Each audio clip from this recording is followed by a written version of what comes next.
De acuerdo.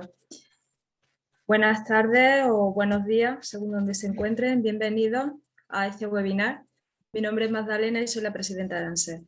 Es un honor para mí presentar a doña Frances Quezada, fisioterapeuta y máster en disfunciones del suelo pélvico, porque hoy nos va a hablar sobre las disfunciones del suelo pélvico y el impacto en la calidad de vida en personas con síndromes de Ehlers-Danlos e hiperlaxitud. Un tema novedoso y probablemente estemos siendo pioneros hoy mismo, porque es un tema que se ha estudiado poco o nada. Al final de la exposición podréis escribir cualquier pregunta que tengáis y mi compañera y delegada de las Islas Canarias, Cande, que será la encargada de moderar y leer vuestras preguntas, os va a explicar en este momento, bueno, pues va a dar las indicaciones para las preguntas. Cande, por Hola. favor. Hola, ¿qué tal? Bien, solo comentar que las preguntas que le quieran hacer de la exposición las hagan en el apartadito de preguntas y respuestas y no en el chat, porque se pierden muchas con las conversaciones que pueden ir surgiendo. Entonces dejamos el chat para los saludos, para las conversaciones que puedan haber, y preguntas y respuestas exclusivamente para la ponente. Pues muchas gracias y Frances, si nos haces el honor. Claro. Bueno, muchas gracias por la introducción. Buenas tardes, o buenas noches desde donde estén. Como dijo Magdalena, mi nombre es Frances Quezada y soy fisioterapeuta. Hice mi especialidad, mi máster en la Universidad de Málaga en las funciones del suelo pélvico. Y bueno, primero que nada agradecer a Lenny y a Candelaria por la invitación y por dejarme exponer este tema, ¿no? Fue mi trabajo de fin de máster y la verdad es que es un tema que me ha llamado pues, mucho la atención, ¿no? Desde que lo empecé. Les voy a hacer una pequeña introducción y ya luego vamos a ello, ¿no? Empecé empezó todo porque llevo como 3 años más o menos haciendo yoga y pues en redes sociales y tal me ha salido una foto de una yogi, ¿no? Que de repente una pose así medio, pues muy contorsionista y tal. Y pues me llamó la atención y en que chequé lo que había puesto en la descripción y menciona que ella pues son poses que ya hace que no, pues no son naturales, ¿no? Para el cuerpo de cualquier persona. Y menciona que tiene síndrome de Ehlers-Danlos y que pues hace yoga porque eso le alivia bastante, porque le alivia los dolores que trae, pero pues sí la parte de que todo el mundo se fascina por ello de que los contorsionistas y tal, pero no todos son, bueno, pues muchos, perdón, traen pues otras cosas ahí, ¿no? Entonces ella menciona mucho que el dolor crónico que tiene en las articulaciones, en la parte musculoesquelética. Y pues ahí empezó el tema y mi tutora, la fisioterapeuta Esther Díaz Nuevo, la directora de la Universidad del Máster, pues me puso en contacto con Magdalena y pues ya fue que empezamos todo esto, ¿no? Pues bueno, les voy a explicar el protocolo de investigación un poquito más adelante, pero primero quería hacer una pequeña introducción sobre pues qué se les dan los suelo pélvico y pues cómo se relaciona entre ellos, ¿no? Y pues cómo afecta, a fin y a cabo, la calidad de vida, el impacto que causa no solo las disfunciones del suelo pélvico, como lo podemos ver en los pacientes, sino el impacto entre las colagenopatías y el suelo pélvico. ¿Ok? Voy a compartir.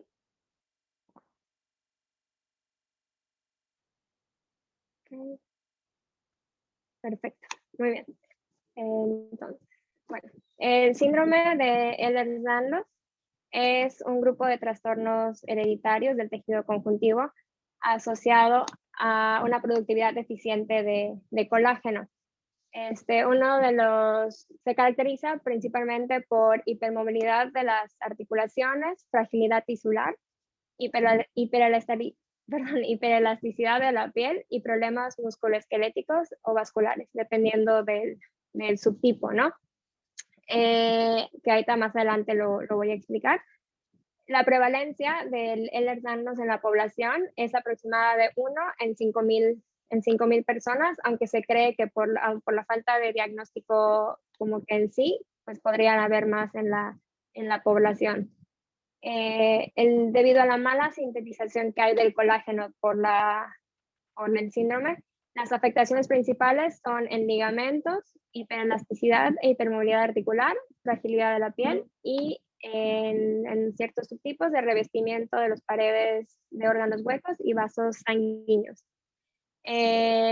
Además está bueno, lo voy a explicar, pero la hipermovilidad articular se refiere como una de las variantes del síndrome de Ehlers-Danlos hipermóvil y se presenta en un 3% de la población, pero por lo mismo, debido a que es un poco complejo el diagnóstico, se cree que hay muchísimo más que padecen de esta patología. Y muchos de los casos de Ehlers-Danlos o de hipermovilidad presentan o terminan desarrollando síntomas de fatiga, dolor crónico y dolor musculoesquelético.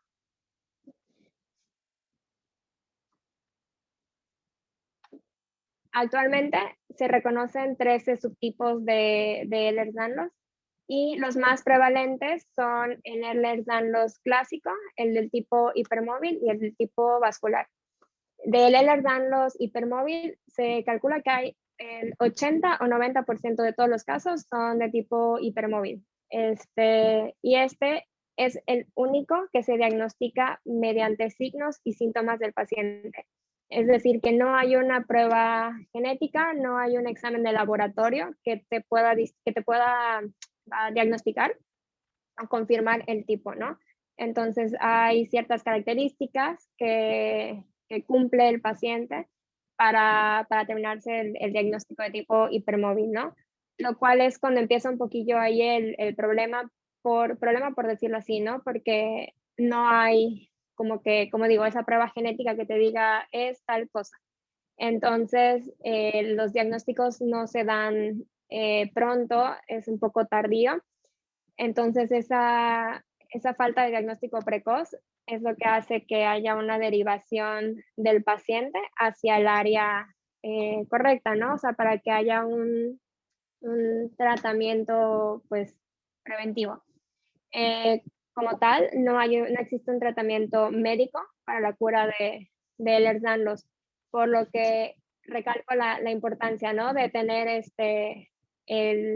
la derivación al paciente, porque nosotros como fisioterapeutas, como tratamos, sino se trata mediante la prevención o la que no avancen los síntomas, ya sea musculoesqueléticos, de suelo pélvico o en general, o sea, los síntomas que presenta el paciente mediante la observación y seguimiento de los síntomas y pues principalmente por ello, ¿no? Tener ese control para que pues, el dolor no les ocasione pues pérdida de actividad y tal, ¿ok? Bueno, ahorita me meto un poquito más en la hipermovilidad articular, como igual otra parte de las colagenopatías. Esta se define como la capacidad de tener un rango de movimiento que excede lo considerado normal para cierta articulación, ¿no?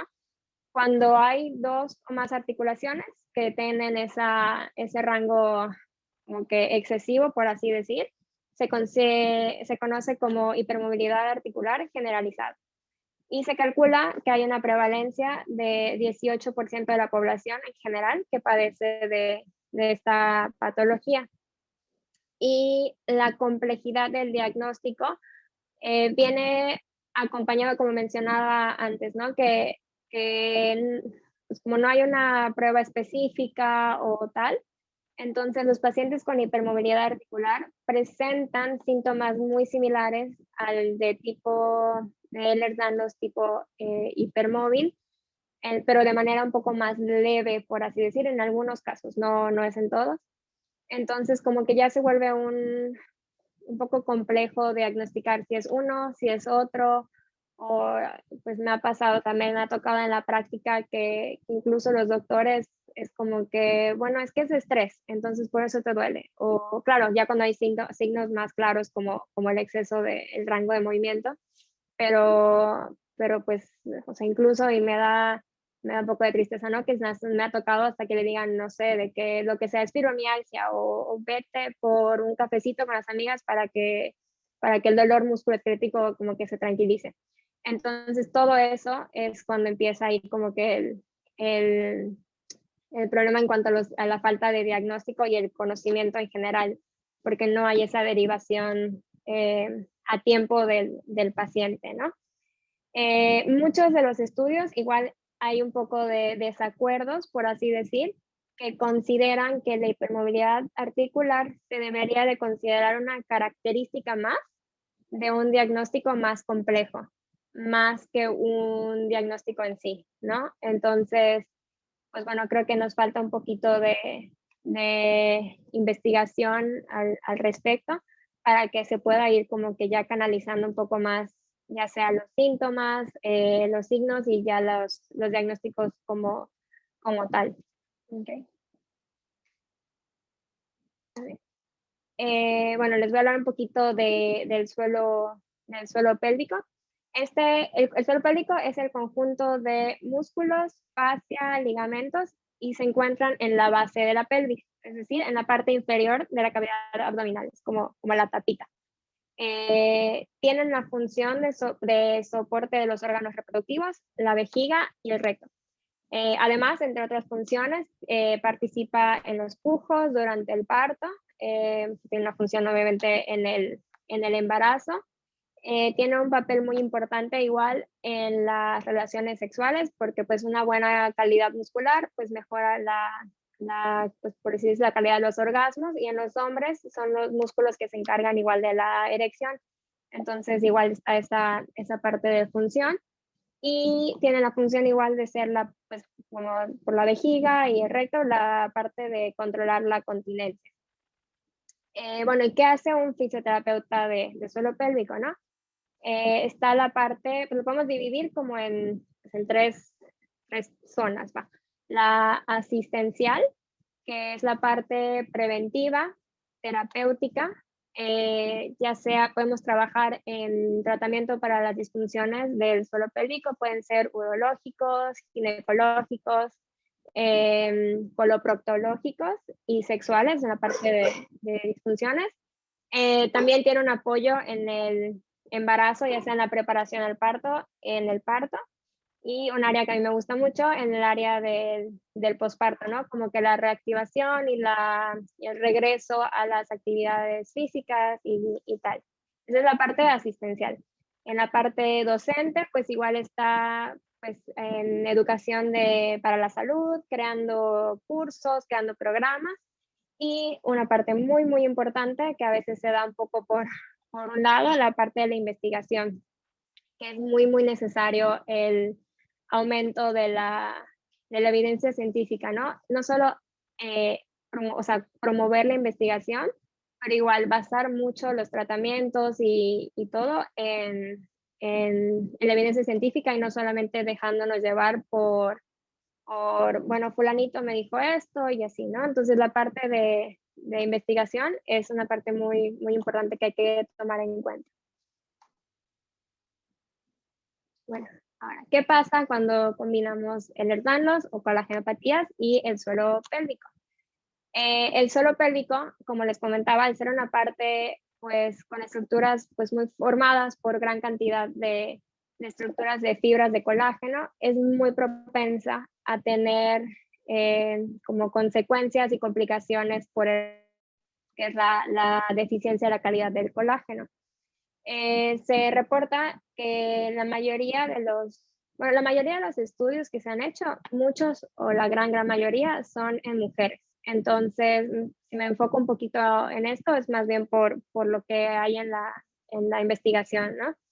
Pero bueno, entre los problemas ginecológicos que más se destacan en los pacientes son prolapsos, ya sea uterino y rectal, endometriosis, incontinencia urinaria y la dispaurenia, que es dolor en las relaciones sexuales.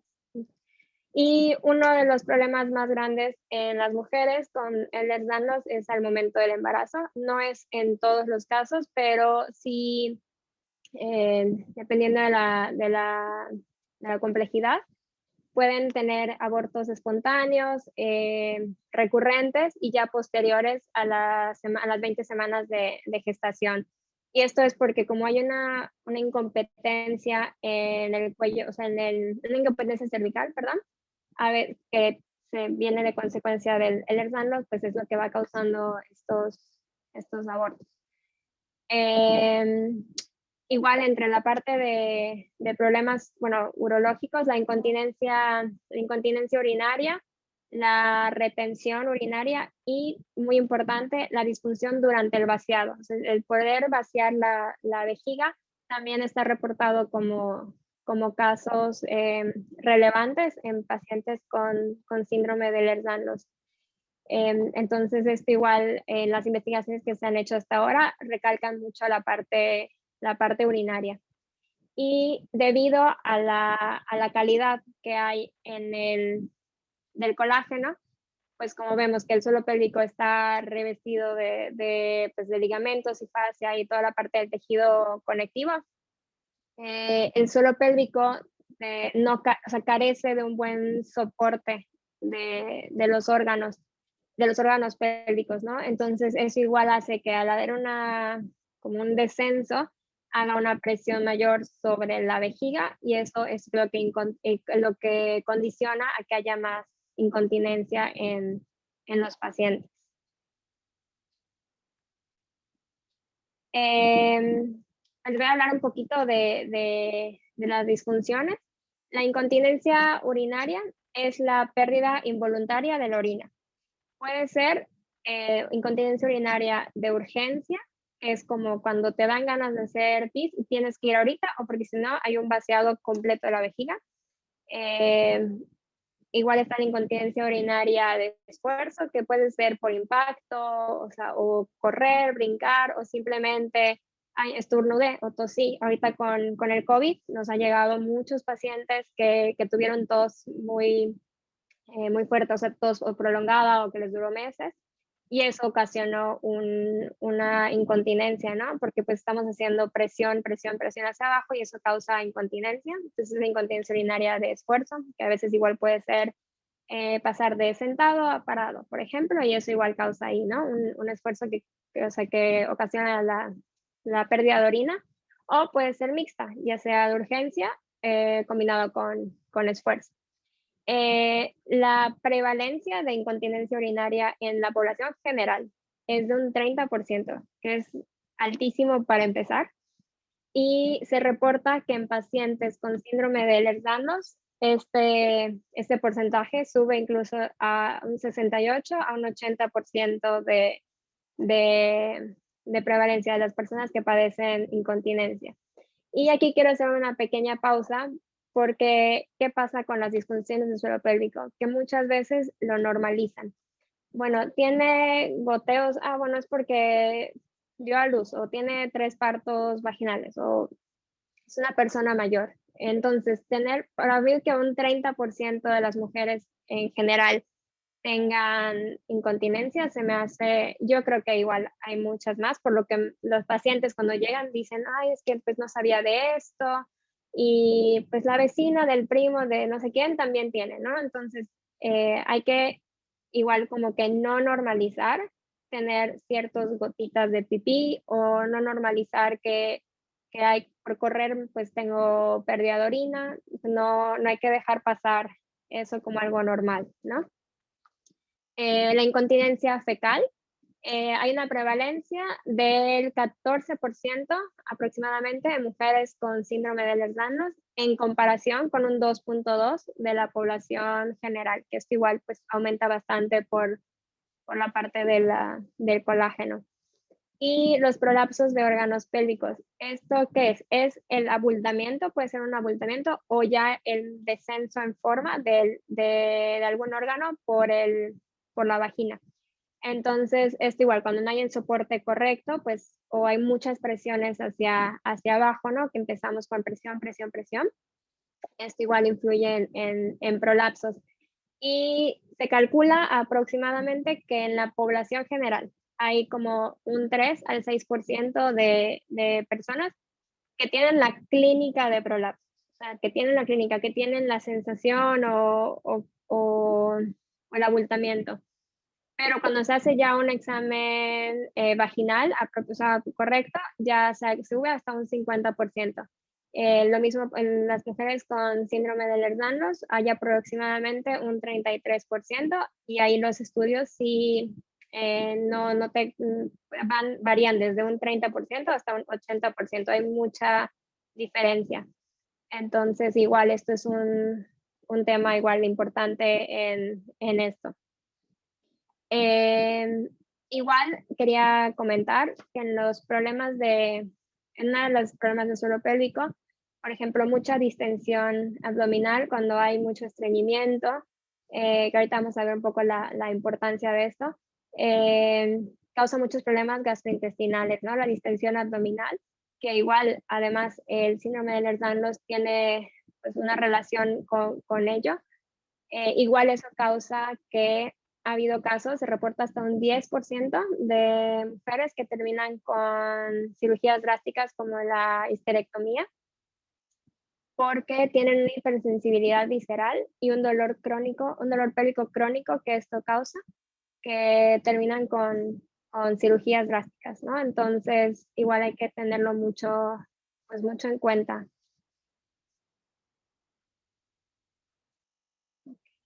Bueno, les voy a hablar un poquito ahora sí del protocolo de investigación que hice para el TFM. No lo voy a hablar así tan específico, pero sí me gustaría mucho compartirlo.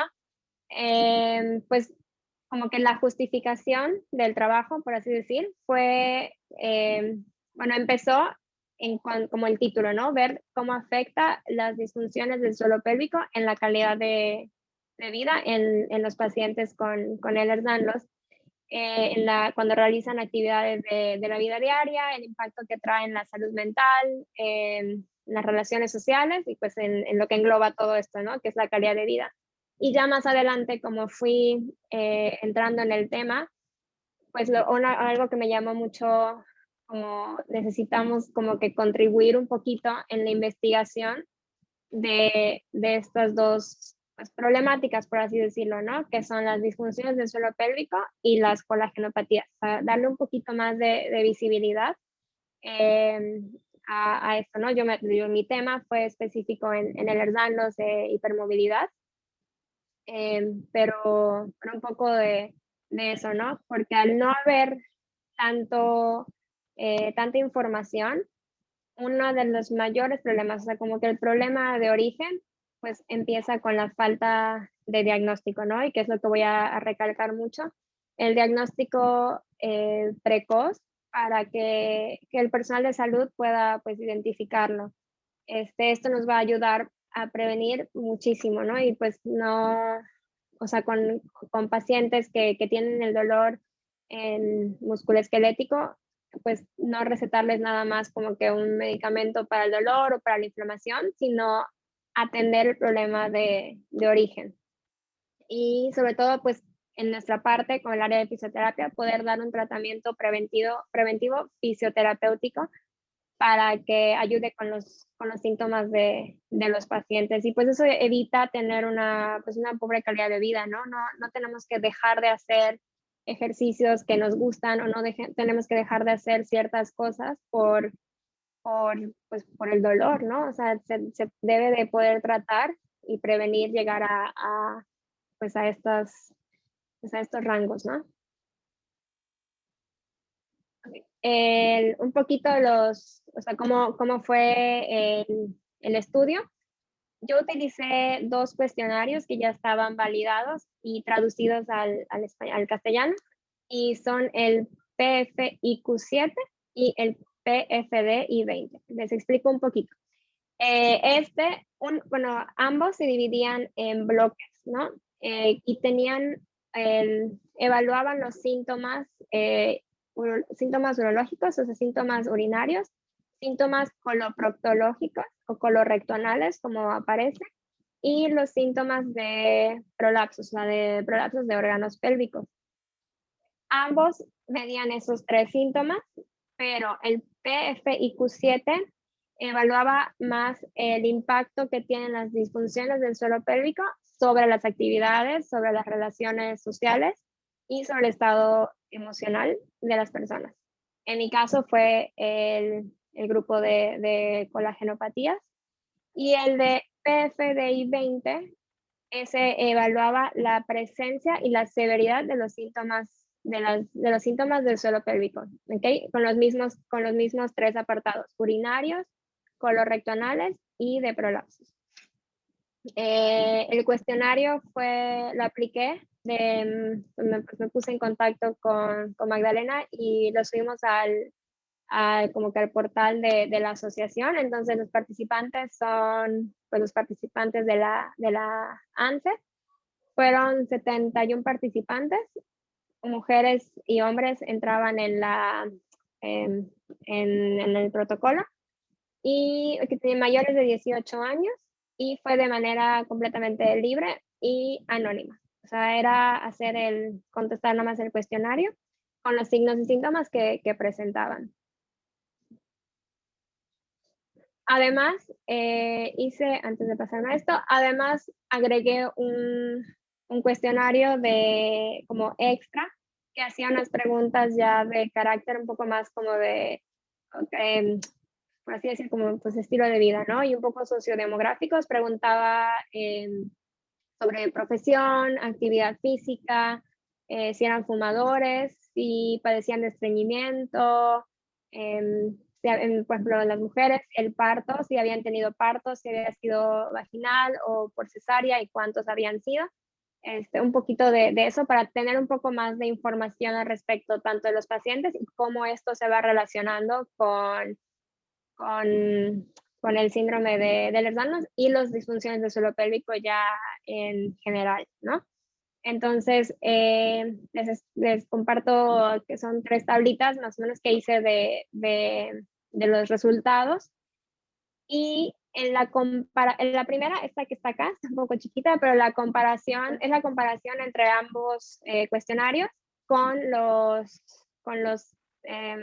variantes y con la hiperlaxitud, ¿no? Y la mayoría de los participantes tenían síndrome de Ehlers-Danlos hipermóvil. Eso sí lo quiero recalcar. Se hizo una media de todos los subtipos, y los más afectados o sea, los que dieron o sea, relativamente significativo, fue los de síndrome de hipermóvil, de Ehlers-Danlos, perdón, tipo hipermóvil. Y estos dieron que los 3 síntomas, tanto urinarios como colorectonales como prolapsos, eran relevantes en el impacto de calidad de vida. Me llamó la atención, bueno, la mayoría de creo que era 65 mujeres contra 5 o 6 de los hombres que eran participantes. Entonces quise hacer una relación entre el tipo de parto y las molestias de disfunción del suelo pélvico, que de por sí un embarazo para empezar y un parto vaginal o cesárea, pero pues el vaginal tiene un poco más de impacto sobre el suelo pélvico, ¿no? Esto es en población general. Entonces se me hizo pues importante, interesante, o sea, me llamó a mí mucho la atención poder hacer una relación entre esto. Y el síntoma, y sí me llamó un poco la atención, que el síntoma que más, el síntoma que fue estadísticamente significativo fue el del tipo colorectal. Entonces, igual sería muy interesante un poco más de investigación o un estudio aparte, que en las mujeres ocurre la situación que las mujeres cuando tienen partos vaginales, pues existen los desgarros, ¿no? A veces hacen la episiotomía, pero igual hay desgarros. En los desgarros de tipo 3 y tipo 4, que ya son a nivel del esfínter anal, no se diagnostican como deberían durante el parto. ¿Qué pasa? Que se diagnostica, según los estudios, del 0.6 a 8% de las mujeres en el momento posparto inmediato, que tienen un desgarro de este tipo. Y ya luego durante la clínica van llegando más y más y más, llega hasta un 12-13% de población de las mujeres que tienen parto vaginal que presentan desgarros de grado 3 y grado 4. Esto que ocasiona que al dejar pasar el tiempo lo confunden con otra cosa. Me llegó una paciente en la clínica que ya tenía 2 años y medio, si no me equivoco, de posparto, y los síntomas, o sea, me dice que su posparto fue fatal porque no le diagnosticaron el desgarro que había tenido en el parto vaginal. Y esto, los pospartos, los síntomas de disfunciones por medio de desgarros de grado 3 o 4 tardan hasta a veces un año, año y medio en controlarse o pues buscarle una solución, ¿no? Posparto. Entonces, sí es pues afecta muchísimo la calidad de vida en estos pacientes, y pues ya tienen ahí las hormonas con todo el posparto y pues quieren disfrutar al bebé y todo, y a veces tienen un año y pues no, claro, pues no la pasan como pues nada bien, ¿no? Entonces, se debería de hacer, yo pues para mi gusto, como que empezar un enfoque en un estudio que hagan pues el estudio con la ecografía en el posparto inmediato para descartar que no haya un desgarro de grado 3 o grado 4. No, pues no podemos confirmar que los síntomas que tienen acá, que son colorectonales, es por eso, pero sí es como que llama la atención cuando hay tanto al respecto, ¿no? Y bueno, hice otra tabla que era síntomas de disfunciones del suelo pélvico comparado en ambos sexos para ver, porque aunque la gran mayoría de las participantes fueron mujeres, que dijo esto, que ambos, tanto las mujeres como los hombres que participaron, tienen disfunciones del suelo pélvico, los urinarias, colorectoanales y de prolapsos. Entonces hay que recordar que es muy importante como que darnos cuenta que todos tenemos suelo pélvico. No es solamente, el suelo pélvico no lo tienen solamente las mujeres embarazadas o que van a dar a luz. No, el suelo pélvico lo tenemos las mujeres, los hombres, los niños. Entonces es que hay que visibilizar un poquito esta parte, ¿no? De que no es, como digo, no solamente es por el parto o porque tuviste, ¿no? Entonces, por ejemplo, los hombres que cuando tienen cáncer de próstata y tienen una prostatectomía radical, ¿no? Para atender esto, claro, pues les quitan o sea, bueno, pues ayuda con el cáncer, pero pues muchos no saben las consecuencias que trae después de la prostatectomía, ¿no? Que puede ser disfunción eréctil o incontinencia. Entonces llegan a la consulta y te dicen, es que yo no sabía nada de esto hasta que pues me está pasando, ¿no? Entonces, la falta de información de que el suelo pélvico lo tienen todos y que pues es una parte, una zona muy importante pues en calidad de vida y pues para la vida diaria, ¿no? Bueno, pues un poquito de la discusión del protocolo fue que pues las disfunciones del suelo pélvico están presentes tanto en mujeres como en los hombres que participaron en la investigación, y con una afectación en el estado emocional de las personas que los padecen. La evidencia científica, pues, ¿qué menciona? Que las disfunciones del suelo pélvico pueden llegar a ocasionar un estrés general en las personas, ¿no? Porque pues te afecta a nivel pues de relaciones sociales, personales, laborales. Entonces todo eso causa pues que se vaya deteriorando la calidad de vida. Y pues el impacto que hay, ¿no? En la esfera pues psicosocial.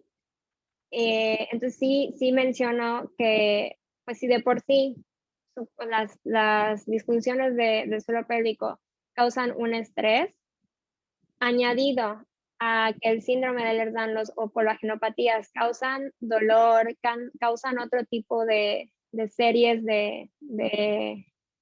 que pues, se atribuyen a la patología, pues esto pues agrega un tipo de demanda también pues, al cuerpo, a la mente del paciente, ¿no? Entonces, sí, la importancia que hay que darle pues, a los pacientes de Ehlers-Danlos, como que un poco, pues todo pues más global, ¿no? No solamente es, ay, bueno, puede extender un poquito más el codo y las rodillas, no, o sea, todo lo que conlleva pues esta patología. Bueno, les comentaba que había yo hecho un cuestionario extra ahí preguntando sobre estreñimiento y sobre fumadores y tal, ¿no? Entonces, ¿qué dijo? Que el 84% de los participantes de este estudio tienen un cuadro de estreñimiento. ¿Qué pasa? Pues como mencionaba, ¿no? ¿Qué pasa cuando hay un estreñimiento? Bueno, uno, los problemas gastrointestinales, la distensión abdominal, el dolor lumbar, los cólicos, pero también es muy, muy, muy importante la relación entre el estreñimiento con los prolapsos. ¿Por qué? Porque, ¿qué pasa cuando tienes estreñimiento? No puedes ir al baño, la gente tiende a pujar. Entonces está empuje y puje para poder ir al baño. ¿Y eso qué hace? Que vayamos haciendo como que una serie de, pues estamos impactando todo para abajo y para abajo y para abajo. Entonces, ¿esto qué ocasiona?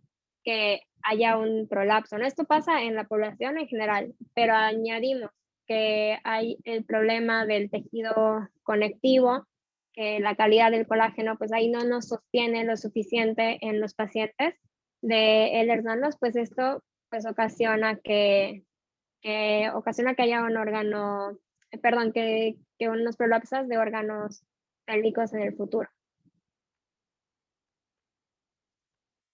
Y bueno, para ir concluyendo un poquito sobre el protocolo, el impacto sobre las actividades, ya sea social o físicos, las relaciones sociales, el estado de salud mental y emocional que se demostró en el cuestionario, sí tuvo un resultado estadísticamente significativo.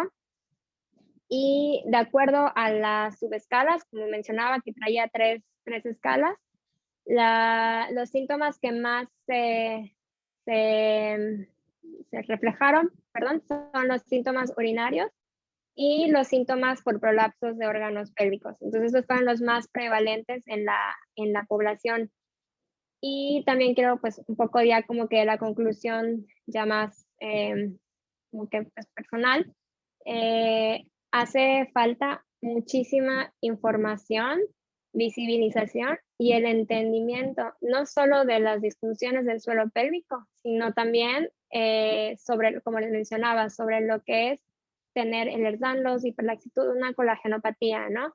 Y esto creo que nos podría ayudar mucho pues en el tratamiento de los pacientes, ¿no? O sea, pues le comentaba a Lenny que pues poniéndome a buscar un poquito más de información y todo, ya que te ibas especificando más, por ejemplo, Ehlers-Danlos y suelo pélvico, pero ya que vas buscando colagenopatías o en general un poquito ya más a fondo y es como que la búsqueda no te arroja nada.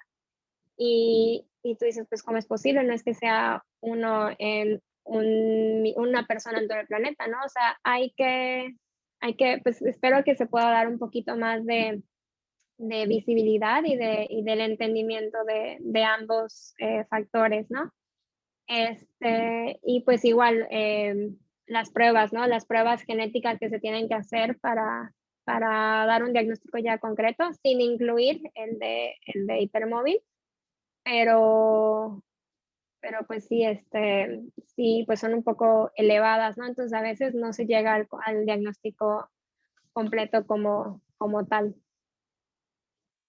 Y bueno, dejé esta parte del tratamiento ya al final, porque como fisioterapeuta, que en la parte práctica con pacientes de suelo pélvico, bueno, puse ahí fortalecimiento del suelo pélvico, pero me faltó el asterisco, porque no es lo mismo ponerle, pues todos hemos escuchado de los ejercicios de Kegel, entonces no es lo mismo ponerle a hacer de que haz 80 repeticiones de Kegel, ¿no?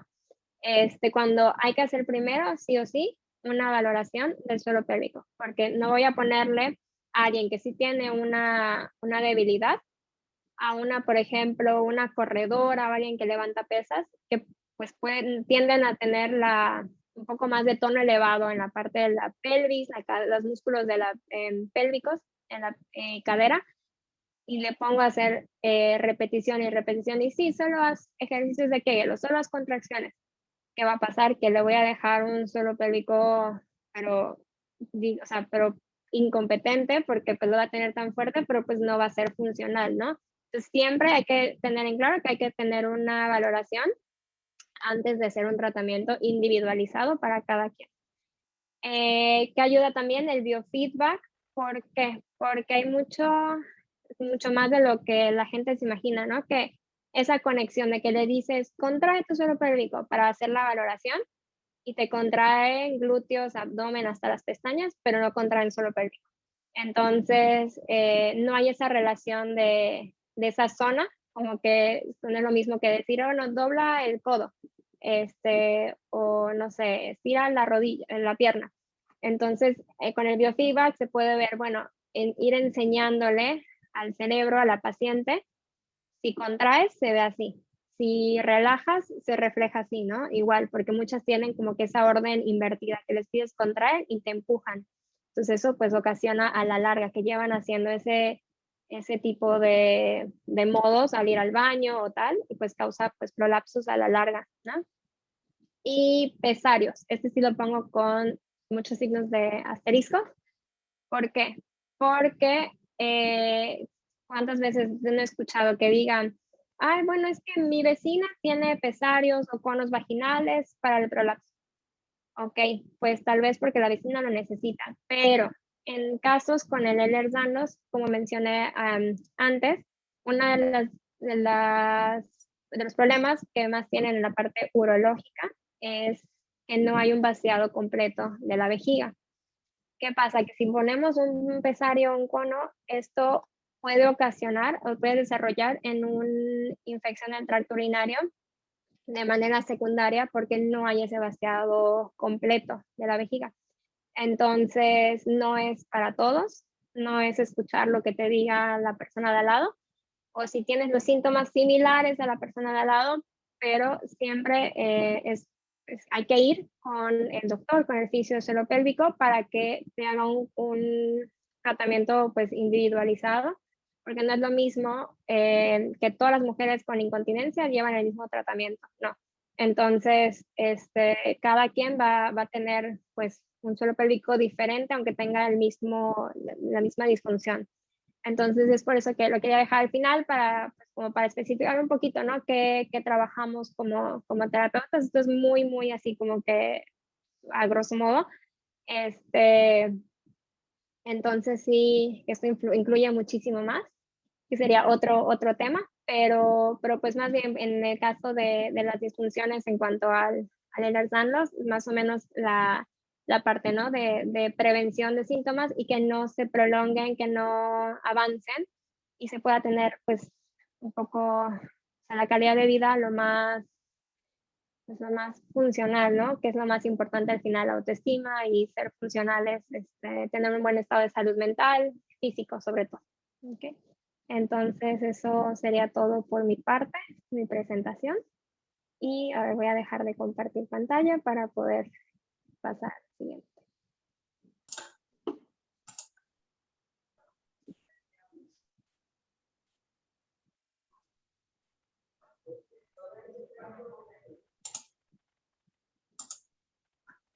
Hola, no sé. Perdón. No sé qué pasaba, que no. Digo, no se ve nada, está todo oscuro. Digo, a lo mejor ni me oyen. Vamos a empezar con las preguntas. Bien.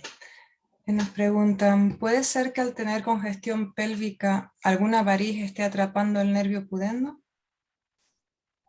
Sí, perdón. Sí podría.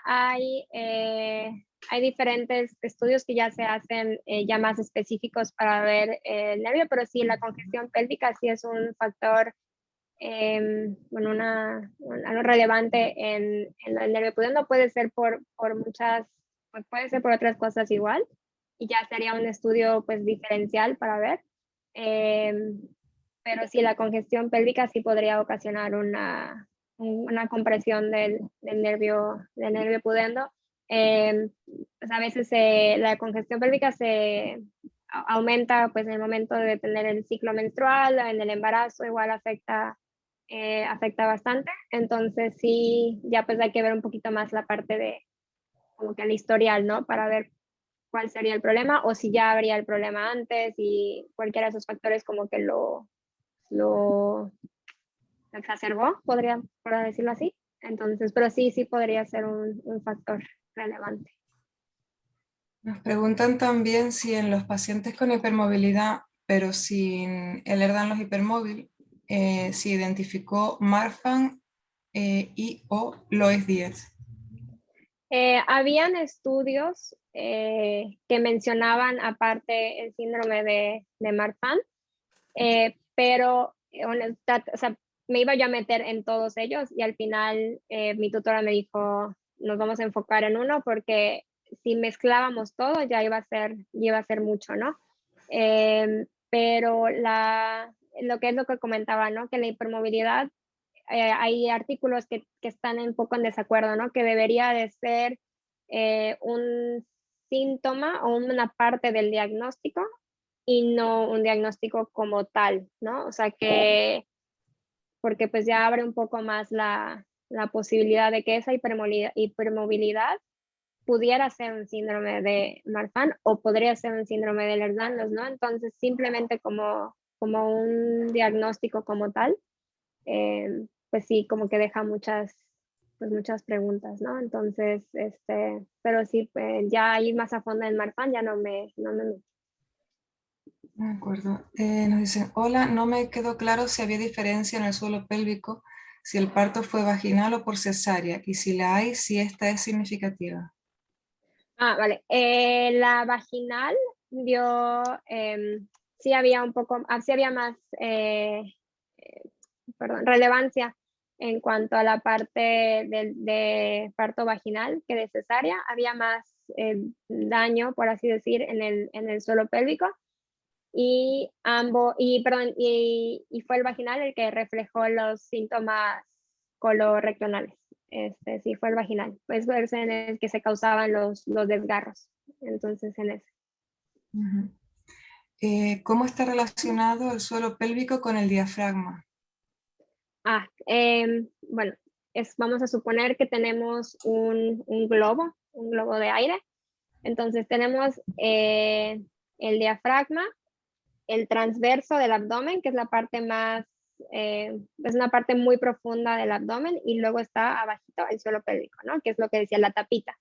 Entonces, si tenemos un globo, el diafragma se relaciona, ¿por qué? Porque al hacer una exhalación, se activa el transverso del abdomen. Entonces, nosotros inhalamos y inhalamos, inflamos la panza, exhalamos y activamos el transverso del abdomen.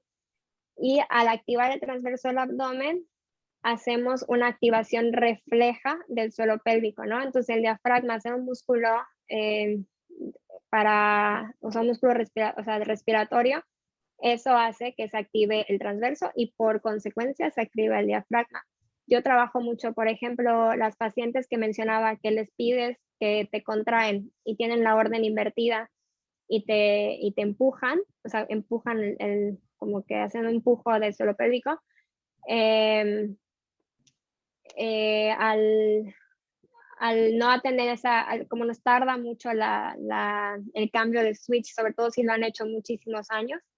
Entonces yo trabajo mucho con el transverso para activar de manera refleja el suelo pélvico sin estar como que promoviendo tanto la contracción que no controlan, ¿no? Entonces les pido que trabajamos mucho con la respiración, con las exhalaciones, y eso hace que se active el transverso y por consiguiente el suelo pélvico. Entonces ahí es la relación del diafragma con el suelo pélvico.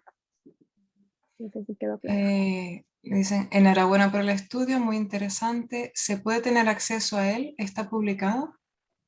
No está publicado, pero yo lo podría pasar a la asociación, ya con ya la parte que se presentó como TFM, y sí, sin ningún problema, pues mientras más gente la pueda tener y acceder a ella, pues mejor. Pues muchísimas gracias.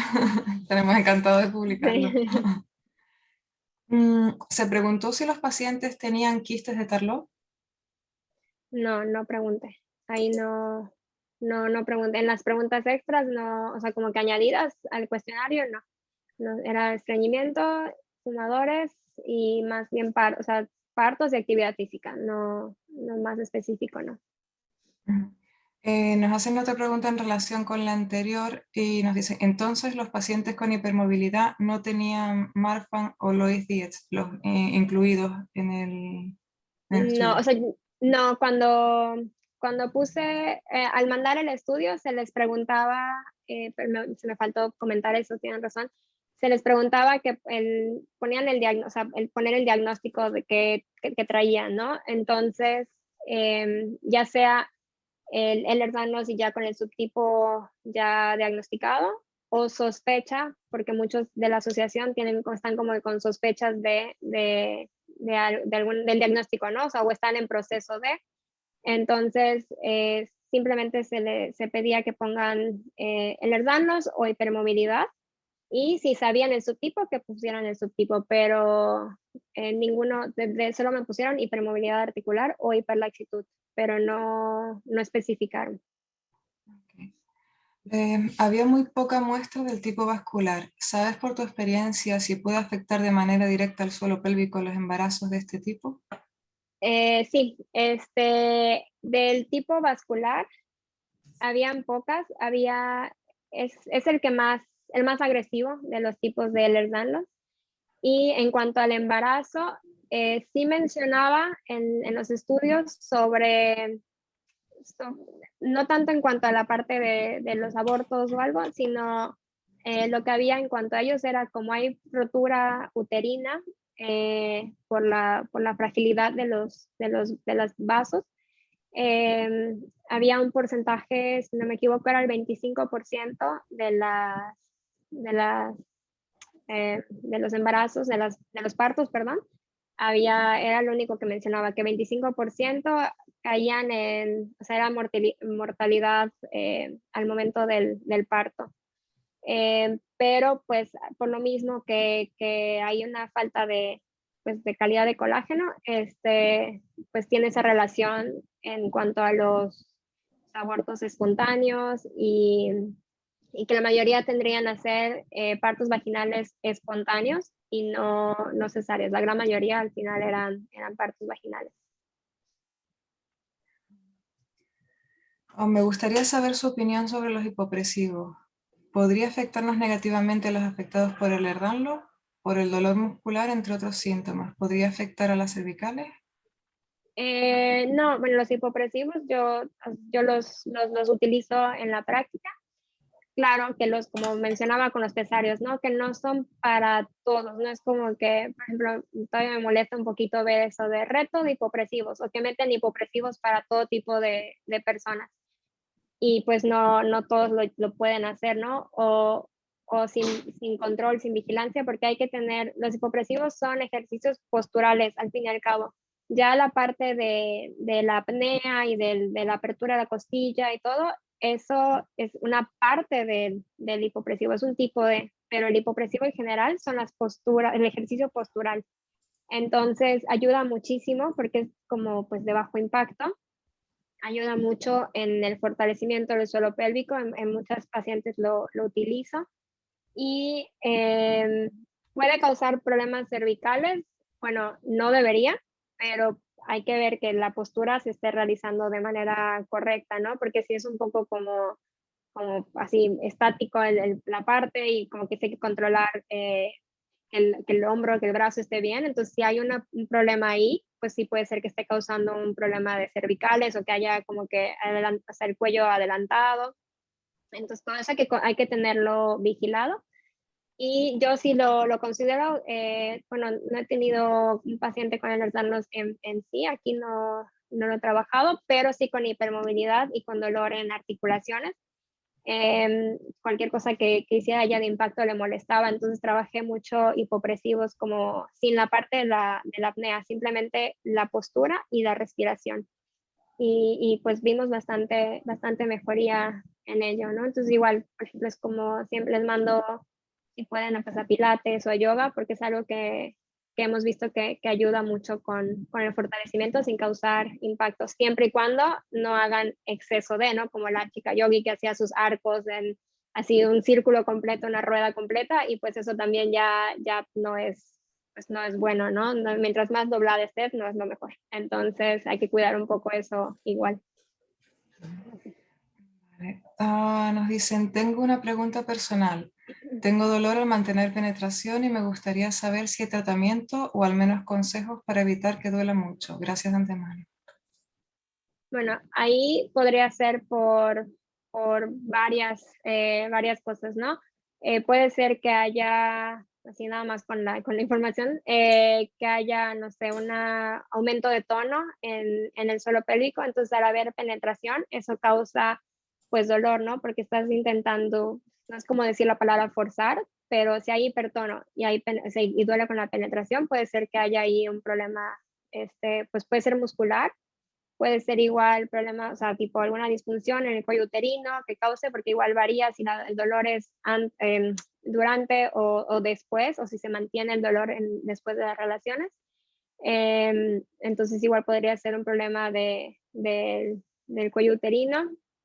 ¿Qué más? Pues podría ser, puede haber a veces cuando hay congestión, también eso causa dolor. Entonces sí, lo ideal sería, bueno, ya sea con el gineco o con un fisio de suelo pélvico, nosotros hacemos la valoración y ya de ahí pues te damos un tratamiento, perdón, ya pues específico, ¿no? Porque puede ser por muchas cosas.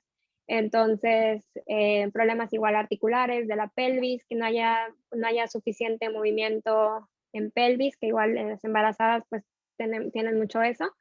Entonces, pues sí, pueden ser varios factores. A veces, incluso cuando hay o sea, prolapsos, aunque sea grado 1, 2, igual eso causa dolor en relaciones porque pues hay un órgano descendido más la penetración, pues ahí también eso puede ocasionar dolor, ¿no? Entonces sí, lo ideal sería una valoración ya en forma para que yo diga un tratamiento así como tal, pues puede ser dependiendo del problema, ¿no? Entonces puede ser estiramientos, puede ser tal, entonces depende mucho de qué sea el diagnóstico en sí. Gracias. Nos preguntan la diferencia entre hipopresivos y biofeedback. Bueno, el biofeedback bueno, bueno, yo lo manejo hay un equipo y se usa un electrodo ya sea un electrodo vaginal o rectal, o lo puedes poner en el abdomen si trabajan transverso del abdomen, por ejemplo, por ejemplo, a mí me pasa que a mí me cuesta mucho trabajo activar específicamente mi transverso, entonces uso oblicuos, uso todo. Entonces, el biofeedback me ayuda a ver cómo cuando contraigo solo el transverso del abdomen, se refleja en la pantalla del equipo. Entonces, es como cuando se contrae y se levanta, ¿no? La carita feliz se levanta. Cuando empiezas a usar otras cosas, ya otros músculos, ya como que se mueve todo, ¿no? Entonces, si usas una sonda, por ejemplo, una sonda vaginal en el biofeedback, cuando tú contraes suelo pélvico, al hacer la presión, pues el electrodo lee esa activación y lo refleja en el biofeedback. Entonces, los ejercicios con biofeedback depende de la persona, ¿no? Pero vamos a suponer que es una persona que quiere fortalecer. Entonces, con la sonda y le pones diferentes ejercicios, pueden ser formas o ¿cómo se llama? No sé, formas, o sea, hacer picos o mantener la contracción y eso lo va reflejando el ejercicio, ¿no? Entonces la contracción y la paciente puede ver cómo está haciendo la activación del suelo pélvico. Y el hipopresivo es un ejercicio como tal. Podemos hacer biofeedback con el hipopresivo. Pones la sonda, por ejemplo, la sonda vaginal, y cuando haces la parte de la activación del abdomen, bueno, ya con la postura se activa el transverso del abdomen, ¿no? Ya con la elongación de la columna y con todo se activa. Entonces ahí se puede ver en el biofeedback cómo al utilizar correctamente el hipopresivo hay una activación refleja del suelo pélvico. Entonces eso es la diferencia. O sea, el biofeedback es un tipo de o sea, como que de tratamiento, que acompañamiento, y el hipopresivo es un ejercicio aparte como tal. ¿La coccidioidia guardaría relación con el suelo pélvico? ¿Podemos tener un coxis hipermóvil?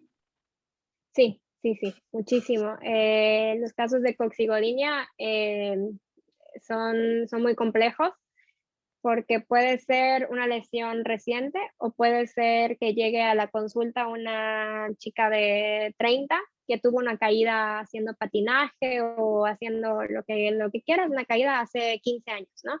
Entonces, al haber se va pasando el tiempo y tal, entonces, eso, hasta ese dato que pasó hace 15, 20 años es relevante en las coxigodinas. Entonces, sí tienen una relación con el suelo pélvico, porque así como puede haber una coxis hipermóvil, hay que trabajar mucho el fortalecimiento, los glúteos y todo lo que conlleva pues el suelo pélvico como tal. Y pues una coxigenia sí puede causar problemas, ¿no? Sí, definitivamente está muy, muy relacionado con el suelo pélvico, mucho con la parte de recto igual, entonces sí, sí hay mucho de ahí, definitivamente.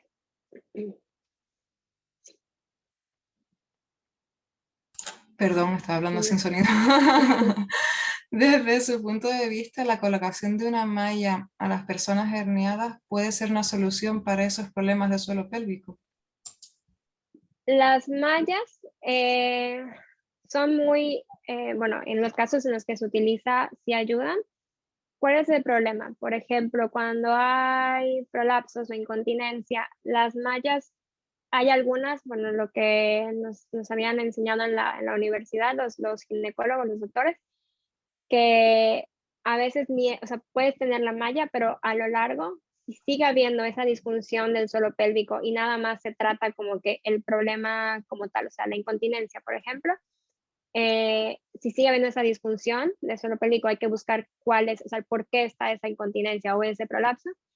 A la larga puede volver a ocurrir el descenso, ¿no? Por ejemplo, suponiendo que es un prolapso. Entonces, sí, o sea, sí solucionan muchos problemas, definitivamente, o sea, no voy a decir que no, pero sí hay que ver como que muy global todo, ¿no? O sea, no solamente es la incontinencia o el prolapso o los pacientes herniados es por algo más allá. Entonces sí hay que trabajar todo eso un poquito, como que ver esa esfera global, ¿no? Es como cuando te duele la rodilla, no solamente es atender la rodilla como tal, hay que ver cómo está la cadera, hay que ver cómo está la pisada. Entonces lo mismo con el suelo pélvico, hay que ver qué pasa con pues, no sé, o sea, con los patrones que están haciendo, el estilo de vida, todo tiene que ver. Entonces sí, hay que ver, los mallas funcionan, pero hay que ver cuál es como que un poquito más global el enfoque. Vale, hay algunas preguntas en el chat. Y nos dicen, ¿existe una advertencia en relación a cirugías cuando se tiene el Ehlers-Danlos? ¿Qué alternativas recomiendas cuando hay un cistocele o rectocele? ¿Fajas de suelo pélvico, pesarios, terapia física?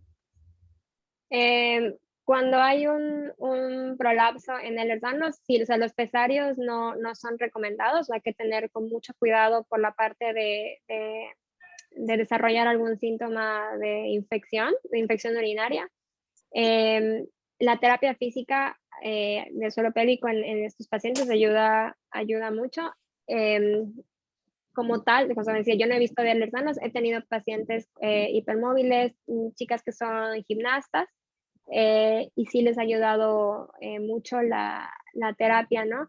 Sobre todo, puede haber de los dos casos, puede haber chicas o varones, perdón, que tengan esa hipertonía del suelo pélvico, aunque normalmente es al revés, pero el tratamiento en los prolapsos sí es muy útil el biofeedback. Si se puede meter una sonda, el biofeedback ayuda mucho. Los hipopresivos, depende igual mucho la paciente, ¿no? O sea, si es una persona pues ya de mayor edad, que cuesta un poco que entienda las órdenes y todo, igual los prolapsos, eso sí influye un poco, ¿no? Cómo va a seguir el camino que vas a tener de tratamiento. Por eso decía que no es lo mismo un prolapso en todos los pacientes, ¿no? Entonces, si tenemos un cistocele o un rectocele, pues sí ayuda mucho la parte de activación del transverso, ayuda mucho, ejercicios como que las inversiones ayudan mucho para ayudar, lo combinas con la respiración, con el transverso, con el correcto uso del diafragma, y eso ayuda mucho igual más que pesarios, más que eso, pues los hipopresivos, los ejercicios. Los ejercicios terapéuticos son muy útiles.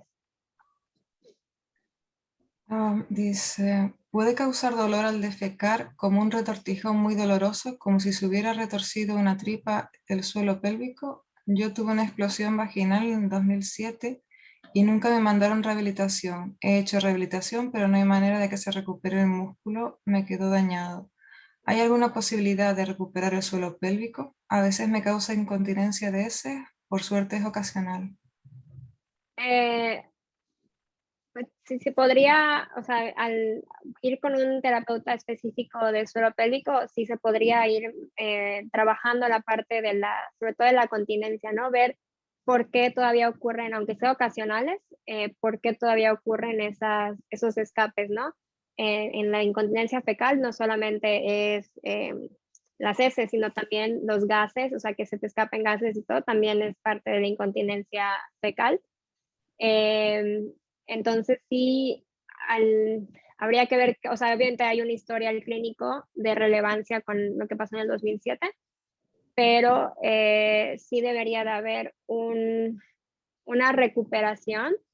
O sea, ahorita no podría decir sí al 100%, ¿no? Porque no hay o sea, no en el caso en sí, pero sí hay que atenderlo, ¿no? O sea, no dejar pasar que porque sea ocasional, pues no pasa nada, ¿no? Entonces sí tal vez hay que fortalecer, educar un poquito igual los cambios o sea, por ejemplo, en la alimentación está muy relacionada con el suelo pélvico, así muchísimo.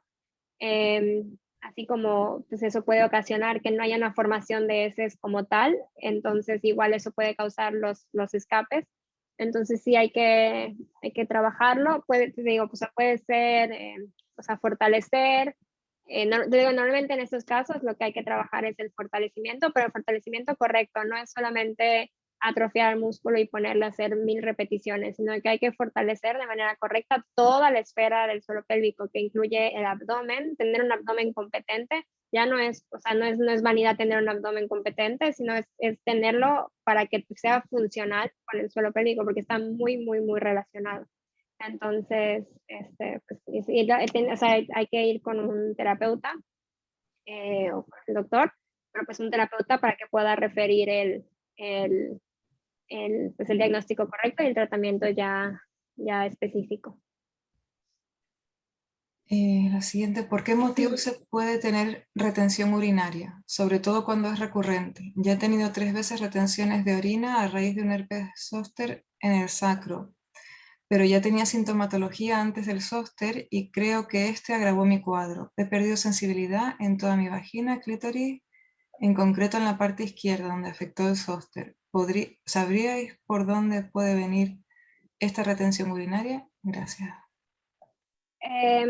La retención, bueno, el herpes es ¿cómo digo? O sea, puede afectar en esto. En cuanto a las retenciones urinarias, igual muchas, o sea, infecciones recurrentes en vías urinarias, igual influye mucho en tener esa retención, o la no relajación o sea, no poder hacer el vaciado por completo, igual afecta la retención. A veces un suelo pélvico hipertónico igual hace que no se pueda relajar y eso afecta tanto el vaciado como la retención.